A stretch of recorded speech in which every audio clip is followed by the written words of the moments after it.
بل منا انک انت السمیع العلیم سبحان ربک رب العزت عما یصفون وسلام علی المرسلین والحمد للہ رب العالمین اللہم صلی علی سیدنا محمد وعلی آل سیدنا محمد وبارک وسلم اللہم صلی علی سیدنا محمد وعلی آل سیدنا محمد وبارک وسلم اللہم صلی علی سیدنا محمد وعلی آل سیدنا محمد وبارک وسلم۔ محترم بزرگوں اور دوستو، گزشتہ ہفتے میں نے حضرت ابراہیم علیہ السلام کے بچپن کے واقعات اور ان کا پہلا امتحان میں نے ذکر کیا، اور ابھی جو میں نے آیت مبارکہ پڑھی ہے اس کی مناسبت سے ابراہیم علیہ السلام کے تیسرے امتحان کا ذکر کرتے ہیں۔ ابراہیم علیہ السلام کا دوسرا امتحان، جو کہ جس کی یادگار میں ہم قربانی کرتے ہیں، اور اسی کے ساتھ ابراہیم علیہ السلام کا ایک امتحان یہ کہ جب اللہ رب العزت نے بڑھاپے کے اندر اولاد عطا فرمائی حضرت اسماعیل علیہ السلام، تو اللہ رب العزت نے حکم فرمایا کہ ابراہیم جاؤ فلاں جگہ پہ اس کو چھوڑ کے آؤ۔ حضرت ابراہیم علیہ السلام آج کے دور کی جسے ترکی ملک کہتے ہیں، ملک شام کے رہنے والے ہیں۔ یہاں پہ ترکی کے علاقے کے اندر ایک علاقہ آتا ہے جہاں پہ حضرت ابراہیم علیہ السلام کو آگ میں ڈالا گیا تھا۔ آج بھی وہاں نمرود کا قلعہ بنا ہوا ہے، اور بعض کہتے ہیں کہ مکران کلی سے آگے کا حصہ جو ہے یہاں پہ جبرود کے نام سے ایک گیٹ ہے، اور وہاں پہ ابراہیم علیہ السلام کو آگ میں ڈالا گیا تھا، اور پھر اس کے بعد سے ملک شام چلے گئے تھے، اور ملک شام سے اللہ رب العزت نے حکم فرمایا کہ ابراہیم جاؤ اپنے بیٹے کو اور بیوی کو فلاں جگہ پہ چھوڑ کے آؤ۔ اور کعبۃ اللہ جہاں بنا ہوا ہے وہاں پہ ایک ٹیلہ تھا، اور اس ٹیلے پہ چھوڑ کے روانے ہوئے، اور کسی نے ان کے آنے کا اور پھر ابراہیم علیہ السلام کے جانے کا نقشہ قرآن نے بھی کھینچا ہے، کہا بھی ہے کہ خدا کا قافلہ جو مشتمل ہے 3 جانوں پر، کہ حضرت ابراہیم، حضرت اسماعیل اور حضرت ہاجرہ، خدا کا قافلہ جو مشتمل ہے 3 جانوں پر، معزز جن کو ہونا تھا زمینوں آسمانوں پر، چلا جاتا تھا صحرا کے تپتے ہوئے سینے پر، جہاں دیتا ہے آدمی موت کو ترجیح جینے پر، کہ اس علاقے کے اندر جہاں آج بھی سائنس والے پانی نہ نکال سکے، ایسے علاقے جس کو قرآن کہتا ہے بواد غیر ذی زر، وہاں پہ چھوڑا اور جانے لگے، اور بیوی سے اور بچے سے جب دور ہو گئے، اس کی تفصیل انشاءاللہ جب قربانی پر بیان کریں گے اس وقت ابراہیم علیہ السلام نے دعا کی تھی، ربنا انی اسکنت من ذریتی بواد غیر ذی زرع عند بیتک المحرم ربنا لیقیموا الصلاۃ فاجعل افئدۃ من الناس تہوی الیہم وارزقہم من الثمرات لعلہم یشکرون۔ یہ ابراہیم علیہ السلام نے دعا مانگی، اور پھر بعد میں اللہ رب العزت نے حضرت ابراہیم علیہ السلام کے جو باقی جو امتحانات ہیں وہ بھی لیے، اور اس کے بعد ابراہیم اور حضرت اسماعیل دونوں کو اللہ رب العزت نے حکم فرمایا کہ یہاں پہ کعبۃ اللہ کی بنیاد پر کعبۃ اللہ کو بنایا جائے۔ کعبۃ اللہ سب سے پہلی روایت یہ ہے کہ اللہ رب العزت نے فرشتوں سے بنوایا، اور ایک روایت یہ ہے کہ اللہ رب العزت نے آسمان سے اتارا تھا، اور جب نوح علیہ السلام کا طوفان آیا واپس اٹھا لیا۔ حضرت آدم علیہ السلام کو اللہ رب العزت نے ہندوستان میں اتارا، اور یہاں سے پھر حضرت آدم علیہ السلام سفر کر کے وہاں پہنچے اور کعبۃ اللہ کا طواف کیا، اور بعض روایت میں یہ کہ حضرت آدم کو اللہ نے حکم دیا اور آدم علیہ السلام نے بنایا۔ ایک روایت یہ بھی ملتی ہے کہ حضرت شیس علیہ السلام نے بنایا، لیکن صحیح جو ہے وہ یہی ہے کہ اللہ رب العزت نے آسمانوں سے کعبۃ اللہ کو اتارا، اور اس جگہ پہ اتارا جہاں سے زمین کو اللہ رب العزت نے سب سے پہلے بنانا شروع کیا، اور پھر نوح علیہ السلام کے زمانے میں اس کو آسمانوں پر اٹھا دیا گیا، لیکن اس کی جو بنیادی تھی، نشان تھے، وہ باقی تھے۔ جب اللہ نے حکم دیا کہ کعبۃ اللہ بناؤ تو ابراہیم علیہ السلام نے اللہ رب العزت سے پوچھا کہ اس کے نشانات کہاں ہیں۔ روایتوں میں آتا ہے کہ اللہ رب العزت نے جبرائیل کو بھیجا اور جبرائیل نے نشانات بتائے۔ دوسری روایت یہ کہ اللہ رب العزت نے اوپر ابر کی شکل میں ایک سفید بادل بھیجا اور اس کے سائے میں جتنی جگہ تھی کہا کہ یہاں پہ یہ کعبۃ اللہ بنایا جائے۔ ابراہیم علیہ السلام نے کعبۃ اللہ کو بنایا، ابراہیم بنا رہے ہیں، اور حضرت اسماعیل علیہ السلام اس کے لیے غارہ اور اس کے لیے مٹی اٹھا کر اور پتھر اٹھا کر دے رہے ہیں، اور دونوں باپ اور بیٹے کعبۃ اللہ کو بنا رہے ہیں۔ اور اسی کو اللہ رب العزت نے قرآن مقدس میں بیان کیا، وَإِذْ يَرْفَعُ إِبْرَاهِيمُ الْقَوَاعِدَ مِنَ الْبَيْتِ وَإِسْمَاعِيلُ رَبَّنَا تَقَبَّلْ مِنَّا إِنَّكَ أَنْتَ السَّمِيعُ الْعَلِيمُ، کہ ابراہیم اور اسماعیل علیہ السلام کعبے کو بنا رہے ہیں، کعبے کی بنیادوں کو بنا رہے ہیں، اور ساتھ میں دعا کر رہے ہیں کہ اللہ ہمیں مسلمان بنا، ماننے والا بنا، اے اللہ ہمیں اور ہماری اولاد کو قبول و منظور فرما۔ اس پر مفسرین ایک تشریح لکھتے ہیں، وہ کہتے ہیں کہ متقی جو لوگ ہوتے ہیں ان کے اعمال کرتے جاتے ہیں اور ساتھ میں اللہ رب العزت سے مانگتے بھی جاتے ہیں۔ صحابہ رضوان اللہ علیہم اجمعین کے اندر یہی صفت تھی، وہ اعمال کرتے تھے، نیکیاں کرتے تھے، پھر روتے تھے کہ اللہ ان کو قبول فرما لے۔ اور یہاں پر بھی حضرت ابراہیم اور اسماعیل اللہ کے گھر کو بنا رہے ہیں اور ساتھ میں دعا کر رہے ہیں۔ اور بعض روایت میں آتا ہے کہ حضرت ابراہیم بنا رہے تھے اور اسماعیل علیہ السلام دعا کر رہے تھے، لیکن صحیح یہی ہے کہ دونوں بنا رہے تھے اور دونوں ہی ساتھ میں دعا کر رہے تھے کہ اللہ ہمیں قبول فرما، ہمیں مسلمان بنا، اور ہماری ذریت کو، ہماری اولاد کو بھی تو مسلمان بنا اور اولاد کو بھی تو نیک بنا۔ اور جب کعبۃ اللہ بنا رہے تھے، جب تھوڑی اونچی دیوار ہوئی تو پھر ایک پتھر جسے مقام ابراہیم کہا جاتا ہے، مقام ابراہیم پر ابراہیم علیہ السلام چڑھ کر بنانے لگے، جہاں جہاں ضرورت پڑتی اسی حساب سے اس پتھر کو آگے پیچھے کرتے رہتے۔ اور پھر جب کعبۃ اللہ میں وہ جگہ جہاں پہ حجر اسود رکھا گیا ہے وہاں پہنچے تو حضرت اسماعیل سے کہا کہ ایک پتھر ڈھونڈ کر لاؤ۔ تو حضرت اسماعیل پتھر کو ڈھونڈنے کے لیے گئے تو حضرت جبرائیل آئے اور جنت سے پتھر لا کے دے دیا کہ یہ پتھر لگاؤ۔ اور بعض مفسرین نے یہ لکھا ہے کہ یہ جنت سے پہلے ہی پتھر آ چکا تھا، لیکن یہ ایک غار کے اندر تھا اور حضرت اسماعیل علیہ السلام وہاں سے اٹھا کر لائے اور اس کو لگایا۔ اور یہ پتھر جو ہے، یہ پتھر پہلے حجر اسود جسے کالا پتھر کہتے ہیں، ایک دم سفید رنگ کا تھا۔ مفسرین لکھتے ہیں کہ حائضہ عورتیں اس کو ہاتھ لگاتی تھی اور ان حائضہ عورتوں کے ہاتھ لگانے کی وجہ سے یہ پتھر کالا بن گیا۔ اور بعض مفسرین لکھتے ہیں کہ یہ پتھر گنہگاروں کے ہاتھ لگانے کی وجہ سے، ان کے گناہوں کو جذب کرنے کی وجہ سے یہ کالا بن گیا۔ پھر حجر اسود لگایا اور مقام ابراہیم کو پھر کعبۃ اللہ کی دیوار کے پاس میں ہی چھوڑ دیا۔ اور پھر اس کے بعد دوبارہ کعبے کی تعمیر حضرت ابراہیم علیہ السلام کے بعد نبی پاک صلی اللہ علیہ وسلم کی نبوت سے، اعلان نبوت سے 5 سال قبل، جبکہ نبی پاک صلی اللہ علیہ وسلم کی عمر مبارک 35 سال کی تھی، اس وقت کعبۃ اللہ کو دوبارہ بنایا گیا۔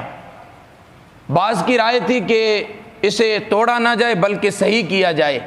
لیکن قریش نے آپس میں مشورہ کیا، پھر ایک آدمی نے پتھر کو توڑا، صبح تک انتظار کیا کہ اگر اس کو کوئی نقصان نہیں پہنچا تو کل سے توڑیں گے اور پھر نئے سرے سے بنائیں گے۔ صبح ہوئی، ہر وقت ہر طرف سے خیریت ہی خیریت معلوم ہوئی، پھر اس کعبۃ اللہ کو دوبارہ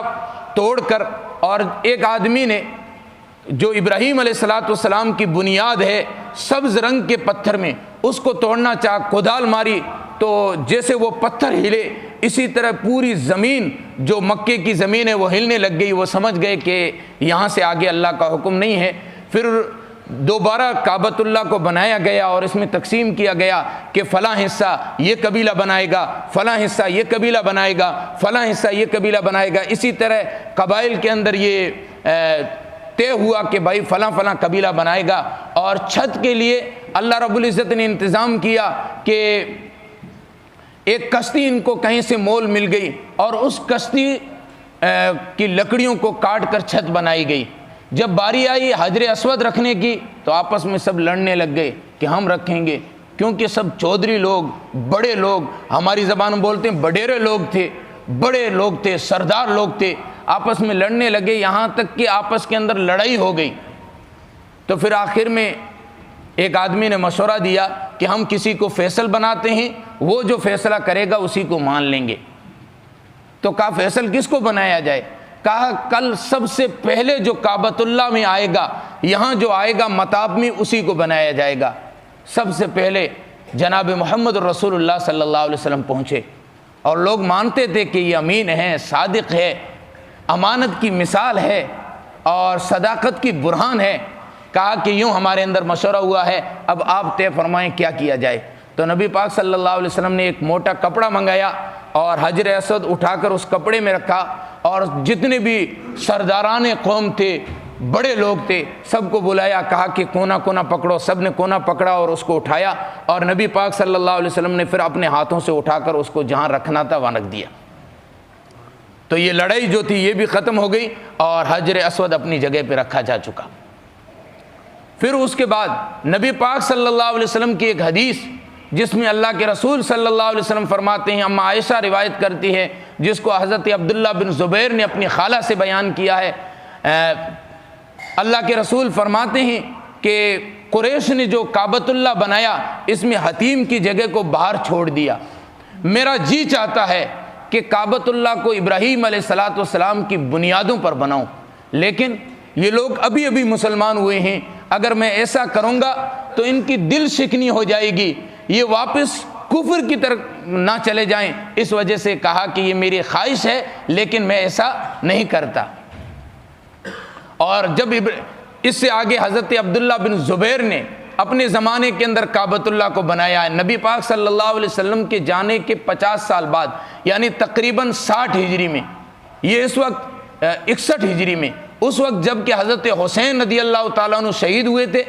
اور یزید بن معاویہ جو کہ فاسق تھا، اس کے دور کے اندر کعبۃ اللہ پر حملہ ہوا تھا اور آگ لگ گئی تھی، کعبۃ اللہ کو نقصان ہو گیا تھا۔ حضرت عبداللہ بن عباس رضی اللہ تعالیٰ عنہما کی رائے سے کعبۃ اللہ کو دوبارہ بنایا گیا، اور اس طرح بنایا گیا جس طرح حضرت ابراہیم علیہ السلام کی بنیادیں تھیں۔ پھر اس کے بعد ملک بن مروان نے حجاج بن یوسف جو مشہور ہے حجاج ثقفی جسے بولتے ہیں، تو اس نے ملک بن مروان کے حکم سے دوبارہ کعبۃ اللہ کو توڑ کر جو قریش نے بنایا تھا اسی پر بنایا۔ جب ملک بن مروان کے پاس وہ روایت پہنچی جو حضرت اما عائشہ رضی اللہ تعالیٰ عنہ سے ہے کہ نبی پاک صلی اللہ علیہ وسلم کی خواہش تھی، تو ان نے کہا کہ کاش کہ مجھے یہ روایت پہلے پہنچ چکی ہوتی تو میں کعبۃ اللہ کو گراتا نہیں اور اسی انداز میں رہنے دیا جاتا۔ حضرت ابراہیم علیہ السلام نے کعبہ جو بنایا تھا اس کے 2 دروازے تھے، ایک مشرق کی طرف ایک مغرب کی طرف، اور حضرت عبداللہ بن زبیر رضی اللہ تعالیٰ عنہ نے جو بنایا وہ بھی اسی طرز پر تھا، ایک مشرق کی طرف تھا اور ایک مغرب کی طرف تھا، اور دروازے جو تھے وہ نیچے تھے، زمین کی سطح تک تھے کہ ہر بندہ آ بھی سکتا ہے اور جا بھی سکتا ہے۔ لیکن قریش نے جو بنایا تھا اور پھر حجاج ثقفی نے جو بنایا وہ دروازے کو ذرا اونچا رکھا۔ اس کی وجہ مفسرین لکھتے ہیں، اس کی وجہ یہ تھی قریش جس کو چاہتے تھے اس کو کعبۃ اللہ کے اندر لے لیتے اس کا ہاتھ پکڑ کے، اور جس کو نہیں چاہتے تو اس کو ہاتھ کا ذرا دھکا دیتے، وہ اندر داخل نہ ہو پاتا، جو آج کے طرز پہ ہے۔ یہ حجاج بن ثقفی نے جو بنایا تھا اسی انداز سے آج تک ہے۔ پھر اس کے بعد ہارون رشید رحمۃ اللہ علیہ اس نے خواہش ظاہر کی، امام مالک رحمۃ اللہ علیہ سے پوچھا کہ میرا جی چاہتا ہے کہ ابراہیم علیہ السلام کی بنیادوں پر جو نبی کی خواہش تھی اسی کے موافق کعبۃ اللہ کو بنایا جائے۔ حضرت امام مالک رحمۃ اللہ علیہ نے منع کر دیا کہ اگر آج میں نے اجازت دے دی تو ہر بادشاہ آئے گا اور کعبۃ اللہ کو اپنے انداز میں اور اپنے طریقے سے بناتا رہے گا، اس لیے ان نے اس سے منع کر دیا، کہا کہ کعبۃ اللہ کو جس انداز میں پہلے ہے اسی انداز میں رہنے دیا جائے۔ اور سب سے پہلے ریشمی کپڑا کعبۃ اللہ کے غلاف کے لیے حجاج بن یوسف نے استعمال کیا تھا۔ اس سے پہلے چادر ڈالی جاتی تھی لیکن وہ چادر ذرا موٹی ہوتی تھی، ریشمی کپڑا سب سے پہلے حجاج بن یوسف نے استعمال کیا۔ تو بہرحال یہ کعبۃ اللہ کے بنانے کی جو تاریخ ہے وہ ہے حضرت ابراہیم علیہ السلام نے جب کعبۃ اللہ بنایا اور اس کے بعد ابراہیم علیہ السلام نے دعا کی کہ اللہ میں نے مکان تو بنا دیا ہے، مکی کو بھیج دیجئے، میں نے مدرسہ بنا دیا ہے، اس مدرسے میں پڑھانے والے معلم کو بھیج دیجئے، ربنا وابعث فیہم رسولا منہم یتلو علیہم آیاتی ویزکیہم ویعلمہم الکتاب والحکمہ۔ اور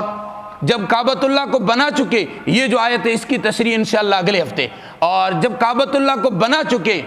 تو اس وقت ابراہیم علیہ السلام کو اللہ رب العزت نے حکم فرمایا کہ ابراہیم لوگوں کو بلاؤ۔ کہا کہ اللہ میری آواز کہاں تک پہنچے گی؟ کہا کہ ابراہیم آواز لگانا تمہارا کام ہے اور اس آواز کو پوری دنیا میں پہنچانا ہمارا کام ہے۔ ابراہیم علیہ السلام نے کعبۃ اللہ کو بنانے کے بعد آواز لگائی، وَأَذِّن فِي النَّاسِ بِالْحَجِّ يَأْتُوكَ رِجَالًا وَعَلَىٰ كُلِّ ضَامِرٍ يَأْتُونَ مِن كُلِّ فَجٍّ عَمِيقٍ، کہ اللہ رب العزت نے اس آواز کو ہر اس شخص تک سنوائی جو عالم ارواح میں جس کی روح تھی، یا یہ کہ جس کا خمیر اپنی ماں کے پیٹ میں تھا، یا یہ کہ پھر وہ دنیا میں زندہ تھا، اللہ رب العزت نے سب تک اس آواز کو پہنچایا۔ اور جس نے بھی لبیک کہا اور جتنی بار لبیک کہا، عالم ارواح کی روح نے جتنی بار لبیک کہا، یا ماں کے پیٹ میں بچوں نے جتنی بار لبیک کہا، اللہ رب العزت اتنی بار ان کو حج کی سعادت عطا فرماتے ہیں۔ جن جن روحوں نے لبیک کہا ہے، یہ لبیک اسی آواز کا بدل ہے جو ابراہیم علیہ السلام نے لگائی تھی۔ اور جب حاجی پہنچتا ہے تو کہتا ہے کہ لبیک اللہم لبیک لبیک لا شریک لک لبیک ان الحمد والنعمت۔ تو یہ اسی آواز کا بدل ہے جو حضرت ابراہیم علیہ السلام نے لگائی تھی۔ اور اللہ نے فرمایا آگے کہ ابراہیم تمہاری آواز پر لوگ آئیں گے، پیدل آئیں گے، اور ان اونٹنیوں پر سوار ہو کر آئیں گے جو سفر کی وجہ سے پتلی ہو چکی ہوگی۔ اور دنیا نے دیکھا اور قیامت تک دیکھا جائے گا کہ اللہ رب العزت نے کعبۃ اللہ کو وہ جگہ بنا دیا کہ ساری دنیا کے لوگ کعبۃ اللہ کی طرف جاتے ہیں۔ اور ابراہیم علیہ السلام نے حضرت اسماعیل اور حضرت ہاجرہ کو چھوڑ کر جو دعا مانگی تھی، اس دعا میں بھی یہی مانگا تھا کہ اللہ میں اپنی اولاد کو وادی غیر ذی زر میں چھوڑ کے جا رہا ہوں، میں جا رہا ہوں، لوگوں کے دلوں کو ادھر متوجہ کر دے، میں جا رہا ہوں، لوگ آنے شروع ہو جائیں گے۔ اور لوگ آنے اس طرح شروع ہوئے کہ قیامت تک لوگ آتے رہیں گے کعبۃ اللہ کی طرف۔ اور نبی پاک صلی اللہ علیہ وسلم کی ایک حدیث جس میں نبی نے فرمایا کہ ان قریب میں دیکھ رہا ہوں ایک حبشی چھوٹی ٹانگوں والا،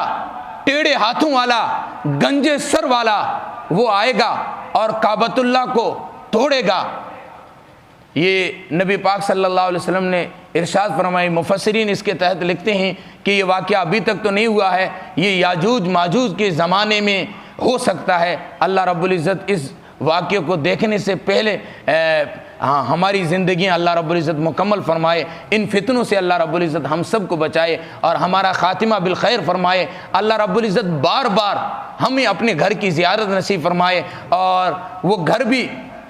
جس پر اللہ کی ہر وقت رحمت ہوتی ہے، اور گھر پر نظر پڑتے ہی اللہ رب العزت دعا کو قبول فرما لیتے ہیں۔ امام اعظم ابو حنیفہ رحمۃ اللہ علیہ فرماتے ہیں کہ جب بھی کعبۃ اللہ پر پہلی نظر پڑے تو دعا یہ مانگنی چاہیے کہ اللہ مجھے مستجاب الدعوات بنا دے۔ یعنی یہ کہ بندہ ایک دعا مانگے گا، دو دعا مانگے گا، اس لیے بہتر ہے کہ مستجاب الدعوات ہونے کی اللہ رب العزت سے دعا مانگی جائے کہ جب دعاؤں کی چابی اس کے ہاتھ میں آ گئی ہے تو اس کے بعد جو دعا مانگے گا اللہ رب العزت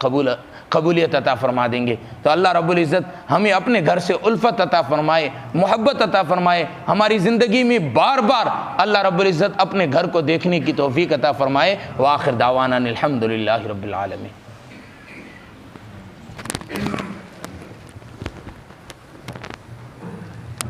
یا اللہ